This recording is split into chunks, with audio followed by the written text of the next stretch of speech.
Hello everyone. Welcome to Frank on the Lake for another exciting episode. I'm that Frank guy. Out there's the lake. And today in Michigan, it actually stopped raining. It was a little cloudy today, but it definitely cleared up. We had some sunshine out there a little while ago, but it's starting to cloud back up, cloud over again. And Kevin got geared up and he's back at the haunted house tonight. I think he's doing the clown room again, which he really liked, but he had kind of a tough night. He had a really rough customer come in and kind of jostle him up a little bit, so he was a little upset when he got home, but, he regrouped and he's coming back. So we're going to continue with some of my scary stories from my backpacking and camping adventures for the month of October. And this one happened in 2002, and it was with me and my friend Jay. We had decided we didn't get a lot of camping, or at least Jay didn't in 2002 in the summertime. So we were chatting over Thanksgiving weekend, and he was like, yeah, we should just do a quick run somewhere. And I know it's going to be cold, but we decided to do it, and we decided to go the first full weekend in December. And that year it was pretty mild so far, and there wasn't a lot of wasn't really that cold. I would say where we were, it was about 55 degrees.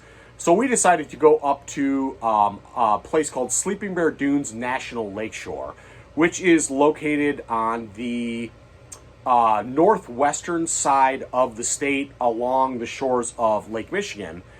And it is, I think, about 28 miles of shoreline. And it has a whole bunch of just ginormous dunes and sand dunes. And some of them are like, 400 or 500 feet high that go down to the water. It's a pretty impressive place to go and check out. And if you ever do get the opportunity, please go and do it. So we decided to leave on a Friday night.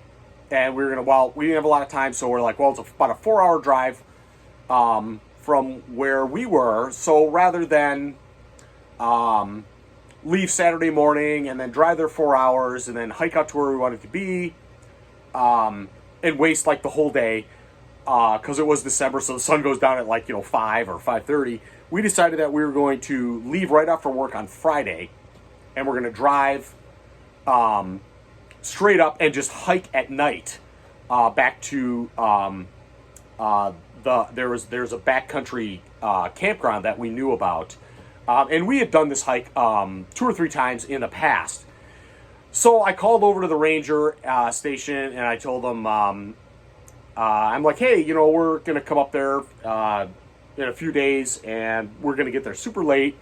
So I'm going to let you guys know that, we're going to park at the campground there, the Platte River campground, which is where the ranger station is. And then we were going to hike down a trail, and I think it's called the Cottonwood Trail. And we are going to hike back to the White Pines Backcountry Campground, which only has 6 sites at it. It's a really small, really rural. It's 6 sites, a community fire pit, and like a pit toilet, like an outhouse. So he's like, okay, yeah, that's fine, no problem. Thanks for giving us a call. And he's like, hey, he goes, why don't you guys? He goes, since you're getting here so late,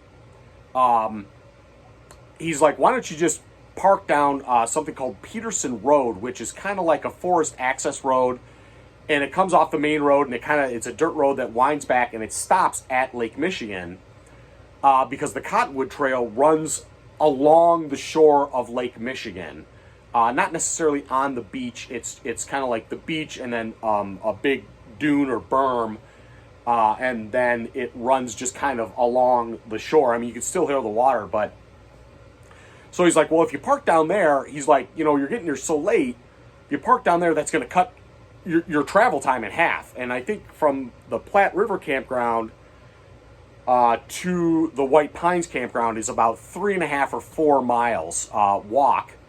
And I knew exactly what he was talking about because we've done this hike a couple of times. And, you pass right over Peterson Road and just keep going on the trail. So I agreed to that. I said, you know what, that's a great idea because when we get there, it's going to be like 9 o'clock at night or 9:30 at night. And it's going to be dark. And, it'll only be like maybe a mile and a half or so back to the campground. So, one of the things that we really like about going to Sleeping Bear Dunes is not only does it have all the cool dunes in it, but it's one of the few places in Michigan, in the state park or national park system, where you can actually have fires on the beach. And that's one thing we like to do is when we go out to Sleeping Bear Dunes is you can go out and you can have a fire right on Lake Michigan and the sun sets right into Lake Michigan. So it's pretty cool. Thing to do. So Jay and I pack up and we drive out at like 5 or 5:30 at night, and as we're getting closer to Sleeping Bear, it's super dark. It's a new moon, and as we're driving down Peterson Road, the fog is unbelievable. It's so foggy. I've never experienced fog like this before. I mean, when they say pea soup, pea soup times 6. It was just super foggy. So we go down, we pull in the cul-de-sac there because you can't go any further because the lake's right there. And we get out of the car and it's like 35 degrees out and it's super foggy. It's pitch black out. All we have for light is our headlamps and a couple glow sticks. And we find the trail, and it's like that. It's not raining, but it's like there's so much moisture in the air that as soon as you got out of the car, your skin's just wet, your hair's wet, like everything just is damp. It's got like some kind of, just a dampness to it. So we get on the trail, and we start hiking, and it's so foggy and dark. Like your headlamp really doesn't do too much for you. It's like you look down and you can see like the ground, but when you look up, you literally can't see anything around you. It's like you're walking through a giant thick cloud. So Jay and I are going, and we lost the trail, and we're like, okay, well, we got to find the trail again because the trail's not really well marked, and it's kind of it's really sandy, and there's like some bushes and little trees here and there, but it's really hard to keep track of, especially under those conditions. So we lost the trail, we got back on it, and we're walking again, and we kind of lose the trail again, and for a second time, and we're going back to look for it, and we think we find, and I'm following Jay, and Jay has got to be, I'd say he's like 10 feet in front of me. I mean, I can't really, I can see like his silhouette a little bit, and I can see his light. It's lit up in front of his headlamp is.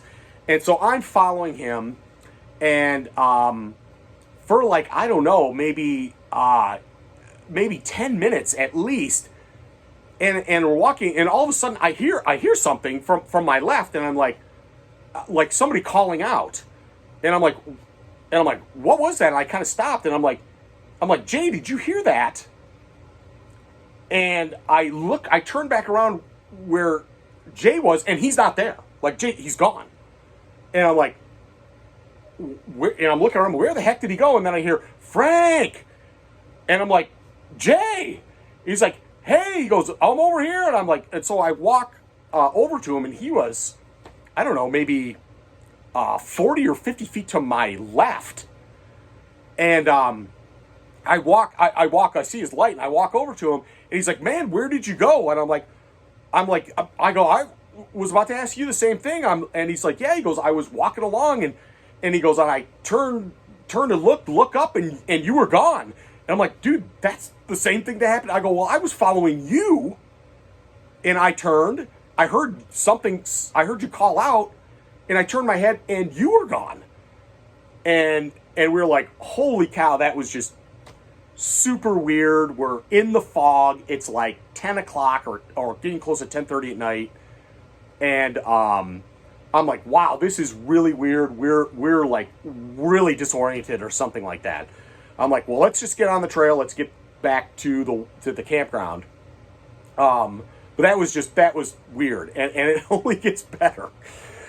So we get to the fork in the road. So we get to a fork where if you continue to go straight, you continue on the Cottonwood Trail, which goes for, I don't know, I think 18 or 20 miles.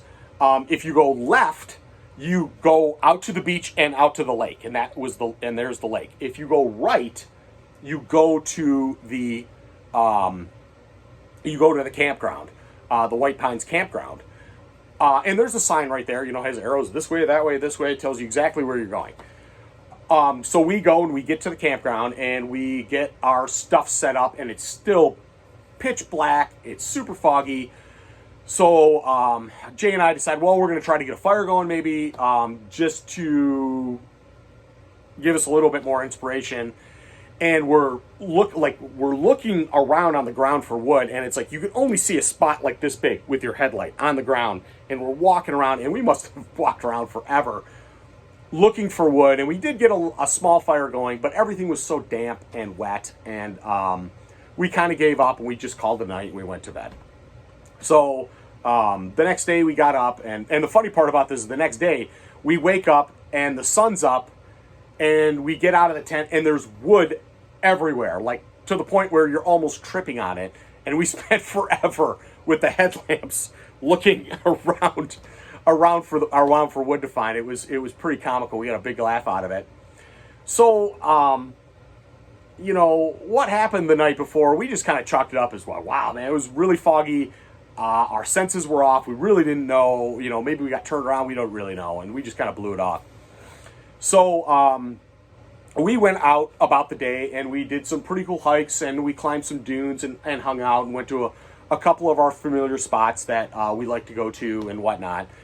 And in the evening, we decided to go back, and we're like, well, we're going to have a fire on the beach because that's something that we go up and we really like to do. We're going to do that. And so in order to do that, we went straight down the trail from the White Pines campground, past the fork, and straight out onto the beach, which is, it's a good couple 300 feet out to the water on the dune, on the sand. And we, right back from the trail, we dug a little bit of a hole, and then we proceeded to go into the woods and start gathering firewood, gathering wood, because if you want to have a fire out there, it takes a lot of wood, and you got to spend some serious time gathering some wood.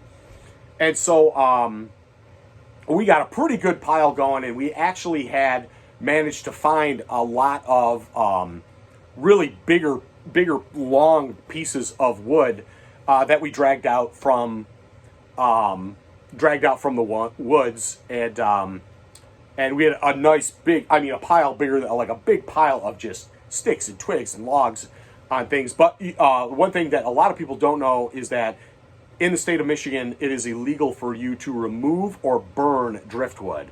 Driftwood, in the state of Michigan, driftwood just has to drift. So if you find any wood on the beach or anything like that, you can't burn it, use it for your fire, and you can't take it home. You have to just let driftwood drift. So, like I said before, we had a couple of big, long pieces that were really, really big around, and I had brought a collapsible saw with me on the trip, and it was back in my pack at the campsite. So I told Jay, I'm like, Jay, I'm gonna go back to the campsite, and I'm gonna grab the saw so we can saw up a lot of these pieces of wood. And he's like, okay, great. And so I start on the trek, and from the end of the beach where the trail starts, where the four corners posts are, I'd say it's about 2/10 or 3/10 of a mile, maybe a quarter mile back to the campground. Point being, it's not very far at all. It takes maybe 10 minutes to walk, if that, 10 or 15 minutes to walk, maybe. So I walk back there, and I go and I get my saw, and I start walking back down the trail. I was at the campsite for maybe 3 to 5 minutes, I don't know. And so I start walking back down the trail, and I pass the four corners, and I get onto the beach, and I'm walking out to where the fire is. I see the big pile of wood, and I'm walking out to where the fire is, and Jay's not there. And I didn't really think much of it because I'm like, well, Jay, he's probably going to get more firewood. So I bust out the saw, and I'm cutting up logs and wood and stuff, and about 25 minutes, maybe 30 minutes go by, and Jay's not back yet, and the sun's starting to set, and that's kind of one thing you want to see is the sun going down into the water, and Jay's still not back, and I'm kind of looking around for him. I can see him down on the beach somewhere on either side, and you can see forever down the beach in either direction, and I don't see him, and the sun's going down into the water, and it finally it sinks into the water. And now it's dusk, so it's dark, and I'm like, wow, wonder where he is. I'm like, well, you know what? I'm gonna go back to the campground. I'm like, maybe he had to go to the bathroom and he had to go use the outhouse or something, or who knows? I don't know. And I wanted my headlamp too because it was dark and I didn't bring anything except a glow stick I had in my pocket. So I go and I walk back down the trail again, and I get to the campground. By the time I get to the campground's like in this, kind of like in this little valley, like sand dune valley, but there's a lot of trees, a lot of birch trees. And I get in there, and now it's pretty dark. It's definitely darker in the woods, and we had rigged up kind of a clothesline to dry some of our stuff out because it was really wet, and that's where I had hung my my headlamp because it was pretty soaked. I mean, from the night before, and it's not there. It's not hanging up, and I'm looking around on the ground. I'm like, well, maybe it fell or something, and I'm looking around and I can't find it at all. So and Jay's not there either. Jay's not there. I checked the outhouse. I don't know where he is. And I'm like, okay, well, maybe he's back on the beach again. So I go walking back down the trail for the second time, back out to the beach, and as I am passing the four corner post, I can see out in the beach, and the fire's going. And I'm like, yeah, he's back. So I go walking out onto the beach, and and the fire's going, but no Jay. But my saw's there, and the travel bottle of whiskey that we had bought to sip on that weekend was sitting there in the sand. And I'm like, wow, that's weird. And just as I notice that, I turn around and I see a light coming out from the trail, and it comes walking up, and it's Jay. Jay's got his headlamp on, and he's got my headlamp. And he's like, dude, he goes, where did you go? He goes, I've been looking for you for crazy. And I'm like, I go, yeah, me too. I go, what happened? I go, what happened? He goes, right after you left, he goes, about 5 or 10 minutes after you left, I remembered that I forgot to tell you to grab the headlamps and grab the bottle of whiskey for us to have. He goes, so I went back to the campground. And I'm like, you went back to the campground? He goes, yeah, I went back to the campground, and you weren't there. So I grabbed the whiskey and the headlamp, and I came walking back. And he goes, and I got back to the beach where the fire pit was, and he goes, and I saw your saw there. He goes, but I didn't see you anywhere around. And he goes, and I watched the sun go down into the water, and when it was dark and I didn't see you, I walked back down the trail to the campground to see if you were there. And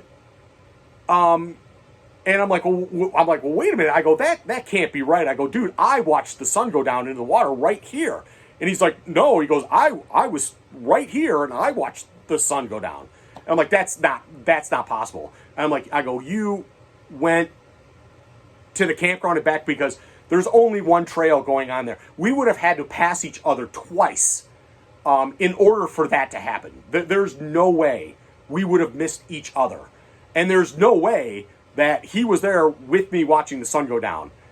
And he swears up and down that he's like, no, what I said is exactly what happened. And I'm like, and Jay's a pretty straight guy, and he's he's a rule follower and stuff, and he doesn't like play practical jokes or do anything like that. So we're just kind of dumbfounded. We're trying to figure this out, and I'm like, well, how did I miss you? Not once, but twice. How was it that we missed each other going back and forth, and we didn't see each other like the entire time? It was just really unbelievably strange. I mean, unbelievably strange. So, we had the fire, and we put it out at the end of the night, and we both walked back to the campground together, the campsite together, and nobody's there, by the way. Nobody's there. It's it's the first week of December, and it's 35 degrees out. Nobody was out there. And so we went to sleep Saturday night, and we got up Sunday morning. We packed up our gear, and we walked, and it was a nice sunny day, and we walked back to the car, drove to the ranger station. We paid, and then we drove home, and we were still, like, dumbfounded by this whole experience. I mean, first, me thinking I'm following Jay in the fog. Jay thinks he's following me, and then us not seeing each other on the one trail that's going back and forth to the campground. It was just really weird. We get back to Jay's apartment, and I'm dropping him off, and I go in because I have to use the bathroom, and before I go back to my place, and we're telling Jay's roommate about this, about how weird it was. It was like, yeah, it was just really weird. It was just a strange experience, and I said something like, I go, yeah, and when I came off the trail the second time onto the beach, I'm really happy that Jay had the fire going for me, because it was dark out and it gave me something to, see. And I was like, oh yeah, Jay's there. And Jay's like, I didn't start the fire. And I'm like, what do you mean you didn't start the fire? He goes, no. He goes, I came back. He goes, and you were there. You started the fire. And I'm like, no. The fire was going. I mean, it was going well when I got there. And Jay's like, I didn't start the fire. And I'm like, well, I know I didn't start the fire. And it just, something else that led to the mystery of that whole weird backwards weekend. I mean, I have thought about that over and over again, and that was just really, really unusual, really strange. I'm not entirely sure, and I've talked to Jay a few times about it over the years, and we still can't explain it. I mean, and if he was playing a practical joke, it was sure a damn good one, because he's not budging, and he thinks I'm playing a practical joke on him. And I'm like, no, dude, look, I don't know what we experienced, but it was just something very unusual, and something that I have never experienced something like that before. I mean, some similar weird, odd things, and I'll go into that on our next post, but nothing like that. Nothing that had like this major confusion and just major unexplainable, like there was just no way that we missed each other. It was not possible. So that is our strange story for tonight. I hope you enjoyed it. And, hey, if you do like what you see, this is kind of just a video blog, something I play around with. go ahead and like and subscribe. I try to put out posts as much as I can, but I'm a pretty busy guy, and when I do post, I try to post a lot. But hey, you know, happy October, happy Saturday night. I hope you have a great rest of your weekend. This is Frank on the Lake. I'm that Frank guy. Out there is the lake. And hey, we will see you out there.